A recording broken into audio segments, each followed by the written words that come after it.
ও আমার ভাইজানেরা, আল্লাহ নবী হযরত নওগুজুর পীর কেবলা রাহমাতুল্লাহ হুজুরাবাদ তাইয়া খোদা মুরিদদের ঘরে এক সময় জিজ্ঞাসা করেছিলেন, এ বাবা মুরিদেরা, বাবা মুরিদেরা বলো না বাবা, বর্তমান প্রেক্ষাপটে মানুষ ভালো না শুকর ভালো, মানুষ ভালো না জানোয়ার ভালো? এই না সময় হুজুরের মুরিদেরা চুপটি মেরে আছে, মুরিদেরা কোনো জবাব দেয় না বাবা। এই সময় আল্লাহর নবী হযরত নওগুজুর পীর কেবলা রাহমাতুল্লাহ হুজুর আমার নিজেই জবাব দিয়ে বলেছিল, এ বাবা মুরিদেরা, বর্তমান প্রেক্ষাপটে মানুষের থেকে শুকর অনেক ভালো বাবা। কেননা কাল কিয়ামত হাসরের মাঠে সবাই যখন নাফসি নাফসি করবে বাবা, সবাই যখন যে যার পাপের পাসিনায় হাবুডুবু খাবে বাবা, ওই না সময় আল্লাহর সৃষ্টি শুকর আল্লাহ পাককে ডাক দিয়ে বলবেন, ও রব্বি আল্লাহ পাক, আপনি আমাকে মানুষ করেননি, তার জন্য শুকরিয়া। আপনি আমাকে জানোয়ার করেছেন, তবে আল্লাহ আপনি আমাকে জানোয়ার করে তবু বেনামাজি আমাকে বানান না। আমার ভাইজানেরা, ওই দিনের নামাজের ক্ষেত্রে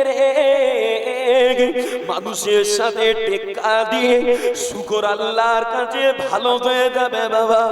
আর আমরা সৃষ্টি শ্রেষ্ঠ আশরাফুল মাখলুক হওয়ার পরে আমাদের জীবনে আল্লাহর নামাজ না থাকার কারণে আমরা সেদিন শুকরেরই কাছে ঘিরে দেব বাবা।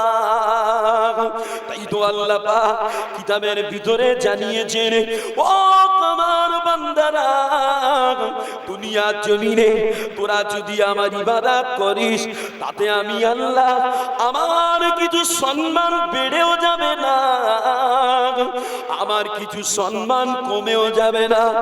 আর তোরা যদি আমার ইবাদত নাও করিস, আমি আল্লাহ তাতে আমারও কিছু ক্ষতি হবে না বান্দা।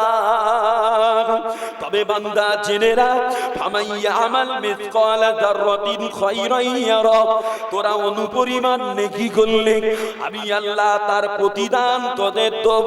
ওয়া মাইয়া আমাল মিসকালা যাররাতিন শাররান ইয়ারা, আর তোরা অনুপরিমাণ গুনাহ করলে তার প্রতিদান আমি আল্লাহ তোদের দেব বাবা। আমার ভাইজানেরা, আল্লাহ যেমন রহমান, আল্লাহ যেমন গফফার, আল্লাহ যেমন সত্তার, অপরদিকে আল্লাহর নাশুকরকারী বান্দার জন্য আল্লাহ সেদিন জব্বার হবে, আল্লাহ সেদিন কাহার হবে, আল্লাহ সেদিন সাদিদি হবে। তাই বলি জনেরা, ও মুরব্বিয়ানেরা, এখনো যারা নামাজ পড়েন না বাবা, তারা নামাজ পড়া শুরু করেন বাবা। জীবনে আল্লাহর নামাজ ছাড়া আল্লাহর পেয়ারা অনেক কঠিন হবে বাবা। অথচ আমরা জীবনে খেয়াল করলে দেখতে পাই, নিচে হাতে কত মানুষের জানাজার মাটি দিলাম বাবা, মাটি দিয়েছি, দাফন কাফন করেছি, কত মানুষের জানাজা পড়েছি বাবা। বাবাজিরা, কত মানুষের মৌতের এলান মসজিদে শুনেছি বাবা। আমাদের মৌত হবে, আমাদের কবর হবে, সে কথা আমরা ভুলে আল্লাহর আইন থেকে অনেক দূর হয়ে পড়েছি বাবা। তাই তো আল্লাহ কোরআন পাকে সতর্ক বার্তা জানিয়ে দিয়েছে। আল্লাহর কোরআন পারা নম্বর 8 সূরা আরাফের 179 নম্বর, যেখানে আল্লাহ পাক জানিয়েছেন, ওয়ালাকাদ যারানা লিজাহান্নামা কাসীরাম মিনাল জিন্নি ওয়াল ইনসি। আল্লাহ পাক ইয়াতে বললেন, ও তোমার বান্দারা, দুনিয়া পৃথিবীর জমিনে আমি আল্লাহ পাক কিছু মানুষ আর জিনকে সৃষ্টি করেছি, তাদের জাহান্নামে দেব বলে তারা তৈরি হয়েছে জাহান্নামে যাওয়ার জন্য। কেননা আল্লাহ বলছেন লাহুম কুলুবুল লা ইয়াফকাহুনা বিহা ওয়া লাহুম আ'ইউনুন লা ইবসিরুনা বিহা ওয়া লাহুম আযানুন লা ইয়াসমাউনা বিহা। ও আমার বান্দারা, আমি আল্লাহ তাদের দিয়েছি দিল অন্তর, এই অন্তর দিয়ে তারা আমার ইবাদতে আসতে চায় না। আমি তাদের দিয়েছি কান, এই কান দিয়ে দিনের কথা শুনেও আমার কাছে আসতে চায় না। আমি তাদের দিয়েছি চোখ, এই চোখ দিয়ে আল্লাহর কোরআন দেখে না, চোখ দিয়ে আমার নিদর্শন দেখেও আমার ইবাদত করে না।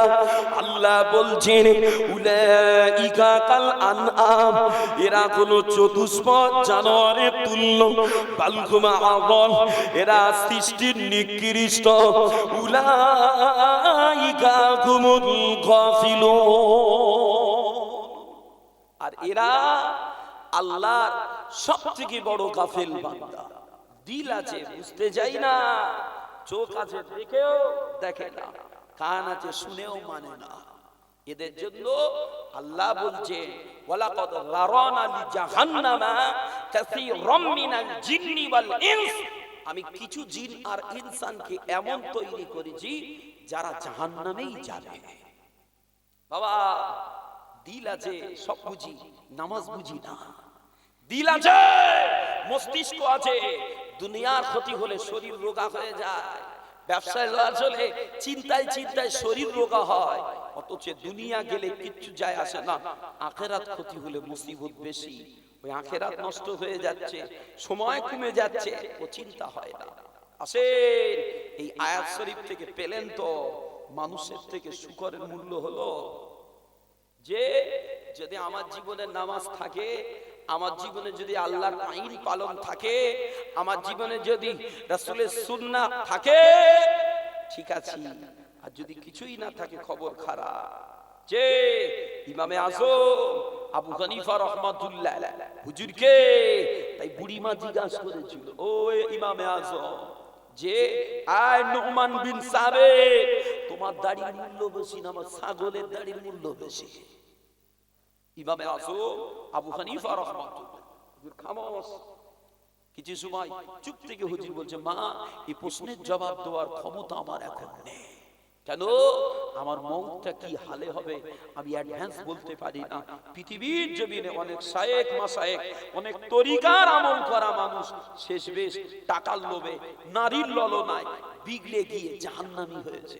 আমি তো ইমামে আযম, অ্যাডভান্স বলতে পারি না।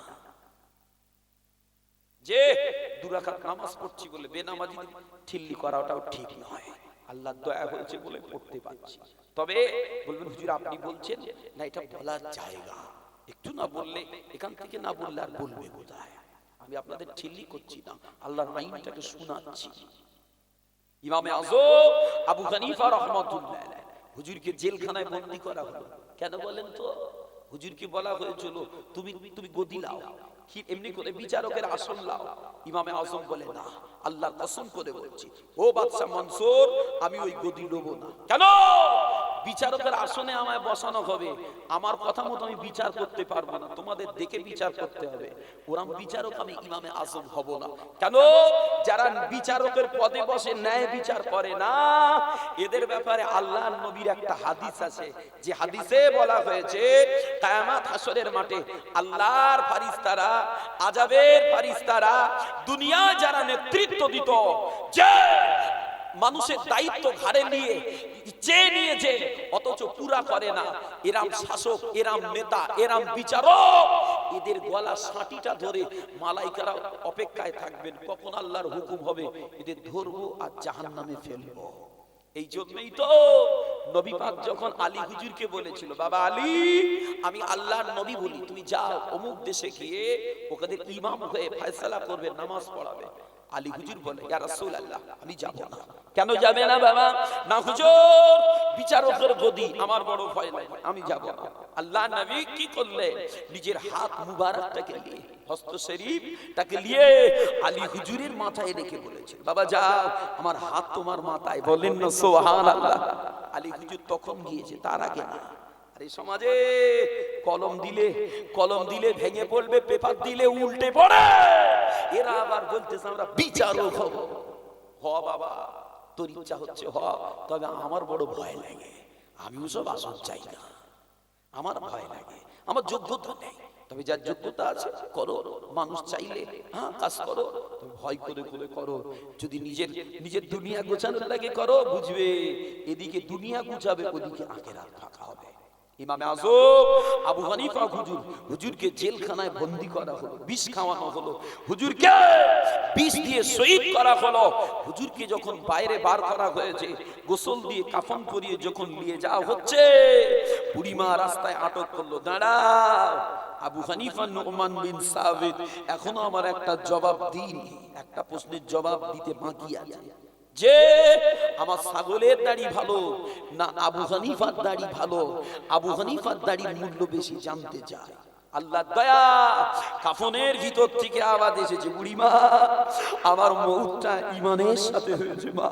ও মা বুড়িমা, এখন তোমার ছাগলের দাড়ি থেকে আমি ইমামে আযম আবু হানিফা, আমার দাড়ির মূল্যটা বড় বেশি। বলেন না সুবহানাল্লাহ।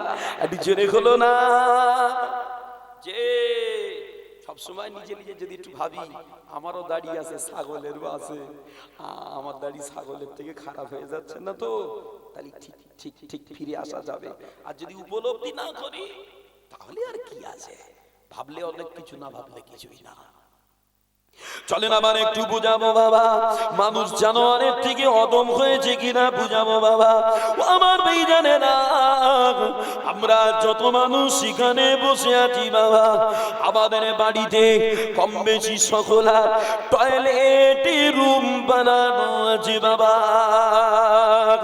বাবাজিরা, এই টয়লেটে আমরা সন্ধ্যা সকালে প্রয়োজনে কাজ মিটাই, তবে টয়লেটে যে মলগুলো জমা খায়, এই মলগুলো পাইপ দিয়ে বয়ে গিয়ে একটা গর্তে, একটা চেম্বারে গিয়ে জমা হয় বাবা। বাবাজিরা, ওই টয়লেটের চেম্বারে মল জমে জমে পোকা জন্মায়। ওই টয়লেটের চেম্বারে জন্মানো পোকাগুলো ওরা আল্লাহর মাখলুক, ওরা আল্লাহ জিকির করে, ওরা আল্লাহ তাসবিহ করে। অথচ আমরা মানুষ সৃষ্টি শ্রেষ্ঠ হয়ে আল্লাহর জিকির থেকে অনেক দূরে বাবা। আমার ভাইজানেরা, এবার আপনি বলবেন হুজুর আপনি কি করে বলেন পায়খানার টয়লেটের চেম্বারে জন্মানো পোকা আল্লাহ তাসবিহ করে, কি করে বলেন? আসেন দলিল শুনে নেন।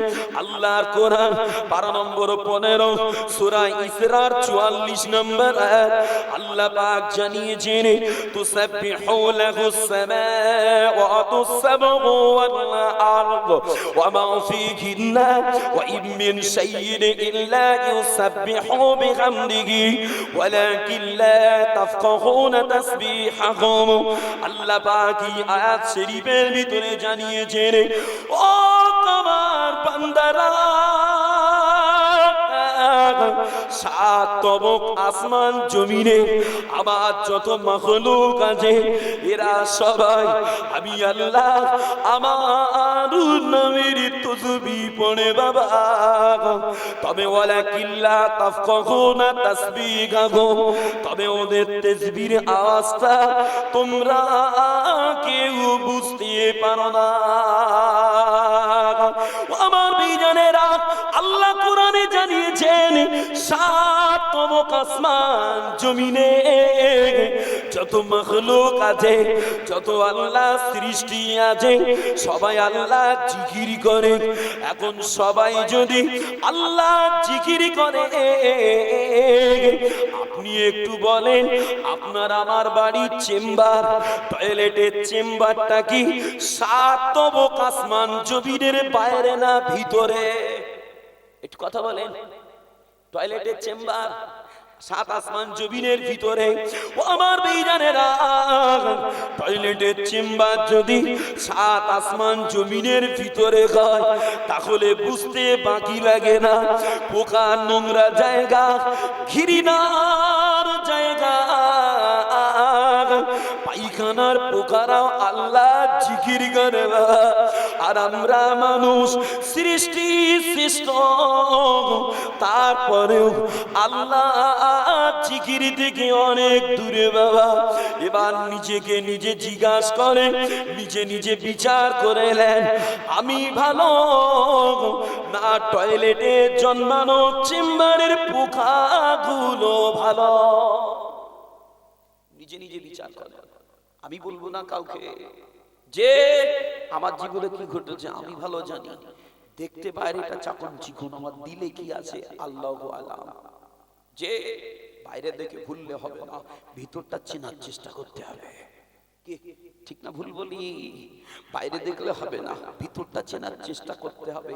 বিলাল হুজুর দেখতে কালো, কিন্তু জান্নাতের হুরেরা বিলাল হুজুরের জন্য দেওয়ানা হয়ে গিয়েছিল। বলেন না? আর জোরে হলো না? কালো সাদার বিচার আল্লাহর কাছে হবে না।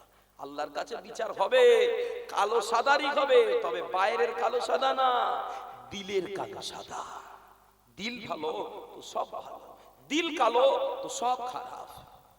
যে বাবা বললে বুঝবে, গাড়ি ড্রাইভার মাতাল হলে ওর গাড়িতে উঠবে জেনে শুনে না বাবা, ওর গাড়িতে উঠে বসিরহাটে যাওয়ার আশা করতেছি, না জানি আমাদের হাসনাবাদে গিয়ে নদীতে ফেলে ঠান্ডার সময় গোসল করাবে। ওঠো না, ও মাতাল। যেমন মাতাল ড্রাইভারের গাড়িতে উঠে বসিরহাটে যাব আশা করা যায় না, ওরা আমাদের দিলের ড্রাইভার যদি শয়তান হয়, এই জীবন নামীয় গাড়ি কিন্তু জান্নাত পর্যন্ত যাবে না। বলবেন হুজুর শয়তান গাড়ি চালাবে কি করতে আমার দিলে? এবার বলি, নোংরা আবর্জনা যেখানে ফেলা হয় ওই জায়গাটাকে কি বলা হয়? ডাস্টবিন, সারগাদা, আসা, ঝেল্লে ময়দান, বিভিন্ন মানুষ বলে। বাবা ওখানে কি জন্মায়? পোকা, মাছি, সাপ, ব্যাং, হাবিজাবি হয়। যে এখন নোংরা জায়গায় সারগাদায় যেটা জন্মায়, ওরাম কি আপনার বাড়ির উঠোনে জন্মাবে? সাপ, ব্যাং, পোকামাকড় বাসা করবে? করবে না। কেন করবে না? উঠোনটা পরিষ্কার। ওরাম ধারায় গুনাহ করে করে, পাপ করে করে দিল কালো হয়ে যাওয়ার কারণে নোংরা দিলে শয়তান বসে মজা মারে, বসতে সুবিধা পায়। আর দিল আল্লাহ জিকির করে করে বসা রাখবে, ওখানে শয়তান মজা মারতে পারবে না, বুঝতে পারবে না। ইমানের একটা চমক আছে, তাজাল্লিতেই বেটা পালাবে। ওই জন্য তো ফানাবিল্লাহর মাকামে যারা চলে যায়, যে তাদের কাছে আর শয়তান ঘেঁষতে পারে না। আমার এবার বলবেন হুজুর শয়তান ঘেঁষতে পারেন, এত বড় কথা। আল্লাহর নবী সাহাব হযরত উমর ফারুক রাদিয়াল্লাহু আনহু নাম শুনেছেন তো? উমর হুজুর যে রাস্তায় যায় শয়তান 40 দিন সে রাস্তায় যায় না। কেন? হুজুরের ঈমানের এত পাওয়ার ছিল, শয়তানের ঢোকার ক্ষমতা হতো না। বললেন না সুবহানাল্লাহ? আর জোরে হলো না সুবহানাল্লাহ? আর আমাদের ঈমানের এত পাওয়ার, বাড়ি থেকে শয়তান নড়ে না, সারা জায়গায় ভালো। বাড়ি ঢুকলেই গিন্নির সঙ্গে লেগে যায়। আর এই জামানার গিন্নিরাও ভালো, স্বামী যদি দুটো মারে ওরাও 4টে চালায়। তবে এদিক হয় না, ভাঙড়ের দিকে হয়। রেখে বলি বা বাড়ি যেতে হবে তো আবার সব থেকে হিসেব করে। এখন বক্তারা ওয়াজ করে নিচে লেবে কিন্তু খুব সুবিধা পাচ্ছে না। কেন?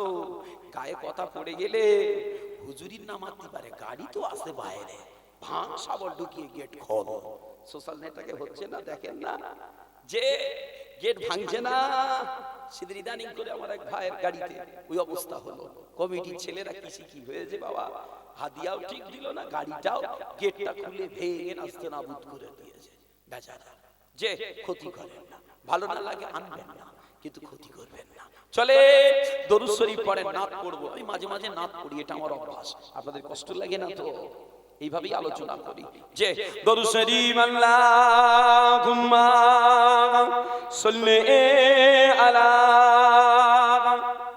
দাদা হুজুর পীরকে বেলা রাহমাতুল্লাহ পর দিনে ফজরের নামাজটা আদা করিয়ে আমাদের ঘরে একটুখানি মোরাকাবা শিক্ষা দিয়ে আমাদের ঘরে বলেছিলেন, এ বাবা মুরিদিরা আসো বাবা আসো, মাদ্রাসার পুকুরের পানাগুলো তুলতে হবে বাবা।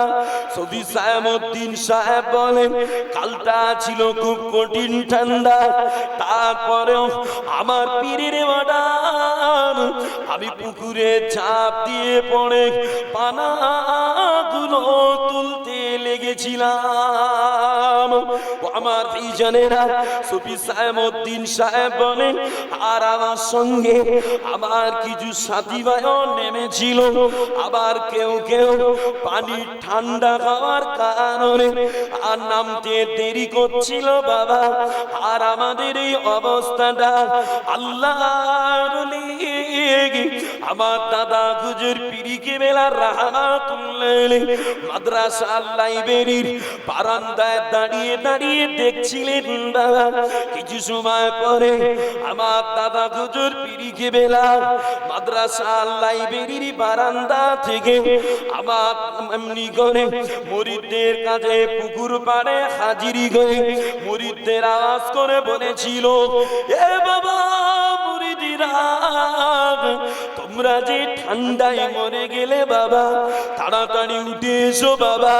সফি সাহেবউদ্দিন সাহেব বলেন আমার পীরের অর্ডার, সেই না আমি পুকুর থেকে ডাঙায় উঠে এসেছিলাম, ওই সময় দেখতে পাই আমার গোটা শরীর দিয়ে আল্লাহর জিকির শুরু হয়েছে বাবা। একটু জোরে বলেন না সুবহানাল্লাহ। আমার ভাইজানেরা, সফি সাহেবউদ্দিন সাহেব বলেন এত দীর্ঘকাল চেষ্টা করে যে ভাব আমার ভিতরে দেখতে পাওয়া যায় না বাবা, সামান্য পীরের অর্ডার, সামান্য পীরের আদেশ পালনে ওই ভাব আল্লাহ পাক আমার ভিতরে জারি করে দিয়েছে বাবা। বাবাজিরা, আল্লাহর ওলি মুজাদ্দিদে জামান আমার দাদা হুজুর পীরকে বেলাকে তাই আল্লাহ আমাদের জন্য এমন এক নেয়ামত আনা করেছিলেন বাবা। আমার দাদা হুজুরকে দেখলে কলিজার ময়লাটা দূর হয়ে গিয়ে অন্তরে আল্লাহ রাসূলের মোহাব্বত পয়দা হয়ে জবানে আল্লাহর জিকির জারি গত বাবা। আমার ভাইজানেরা, আর ব্যক্তি জীবনে এরাম জিকিরের গাল তৈরি করতে গেলে, এরাম জিকিরের গাল আনতে গেলে ফরজ ওয়াজিব সুন্নাতের গুরুত্ব দিতে হবে বাবা। কেননা আর খাদ্য খোরাক দেখে শুনে খেতে হবে, কেননা আল্লাহ নবী হাদিস পাকে জানিয়েছেন ও মাসাবারা, খাদ্য খোরাক খাওয়ার ক্ষেত্রে যে ব্যক্তি দ্বিধাবোধ করে না যে আমার খানাটা কোথা থেকে এলো, আমার আল্লাহ পাক এটাও দ্বিধাবোধ করবেন না জাহান্নামের কোন দরজা দিও কি জাহান্নামে দেব। যে খাদ্য খোরাক খাওয়ার ক্ষেত্রে চিন্তা হয় না, পেলাম আর খেয়ে নিলাম, হালাল কি হারাম দেখলাম না। যারা এরাম একটু না দেখে শুনে খায়, আরে দেখে শুনে খাওয়া তো দূরের কথা, জুম্মার নামাজে হুজুর বলে দিল আজ মুখের বাড়িতে সবার দাওয়া, যে ওখানে বসে বসে গাঁটি ঢিলা করতেছে, পেট বড় না করে ঢুকাবো ওখানে, যে হুজুরের নিরুপায় দাওয়াত না দিলে জায়গা থাকবে না। পরে খবর দেখা যায় যে দাওয়াত করেছে বড় পুরো মোটার, তবে এদিকে সব নেই মনে হয়, যে যা হয় ভাঙড়ের দিকে হয়। বাবাজিরা, আমি তাই বলি আখিরি জামানা শেষ জামানা, যে জামানা আল্লাহর নবী বলেছেন ইয়াতি আলা নাসি জামানুন আস-সাবিরু আলা দীনিহিম কাল কাবিদি আলাল জামর। আল্লাহর নবী বলেছে হাতে আগুন রাখতে আর কত কষ্ট, যে হাতে আগুন রাখা সহজ হবে তো কলজে ঈমান রাখা তার থেকে অনেক অনেক গুণ কঠিন হবে। এই সেই সময় দেখতে বাইরে চাপন চিকন, ভিতরটা দেখতে হবে। ভিতরটা ওরম আছে তো, ভিতরটা আরাম করেছি তো, তাহলে ঠিক আছে, আল্লাহ ক্ষমা করেন। যে আমি আমি আমি নাপাক হয়ে বসে আছি, হারাম মাল খেয়ে খেয়ে 40 দিন আমার ইবাদত কবুল হবে না, এই আওতায় পড়ে বসে আছি। আর সবে বরাতের রাত্রে হুজুরও কাঁদছে, আমি তুলে দিচ্ছি, হুজুর কাঁদছে, এদিকে আমার কান্না শুনতে হু হু হু হু, বাপ হু করে মার বেশি হবে। কেন? এক লোকমা হারাম খেলে 40 দিন ইবাদত কবুল হয় না, ও আওতায় তো পড়ে আছে। ওই জন্য নবী বলেছে আখিরি জামানায় মসজিদ ভর্তি লোক হবে, খবর নিয়ে দেখা যাবে একটা নামাজও কবুল হয়নি। এটা হাদিস, আমার বানোয়াট কথা বলছি না। সেই সময় তবে আপনাদের এই টাউনের দিকে, যে টাউনের দিকে মানুষ আল্লাহর রহমত অনেক ভালো আছে। টাউনে যত সব হারামের ছড়াছড়ি, কত রকম হারামের পলিসি নেবে, মদের দোকান ঘন ঘন, যে কিনছে কারা বিক্রি করছে কারা, খবর নিয়ে দেখা যায় ব্যবসাদারও মুসলমান, কিনছেও মুসলমান। যে টাউনের দিকে খুব জোর চলছে।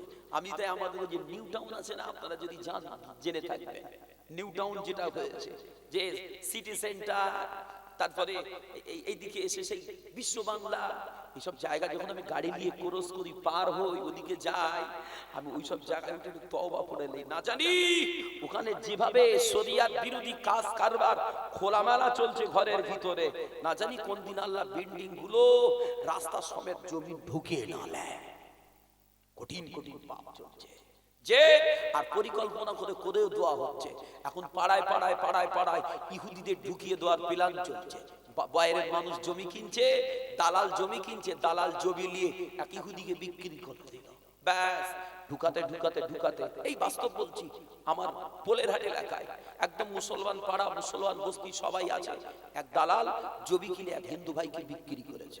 সে বেচাকেনা করতে পারে, হিন্দু মুসলিম ওটাই বলছি না, আমার পাড়ায় বাস করুক, আমার ভাই সে, যে সব আল্লাহর সৃষ্টি, কিন্তু ও নিয়ত করছে ওদের ঘরের গায়ে মন্দির তৈরি করবে, এই জায়গায় ও বাস করবে না। তাহলে ফিতনা বাঁধানোর চেষ্টা নয়?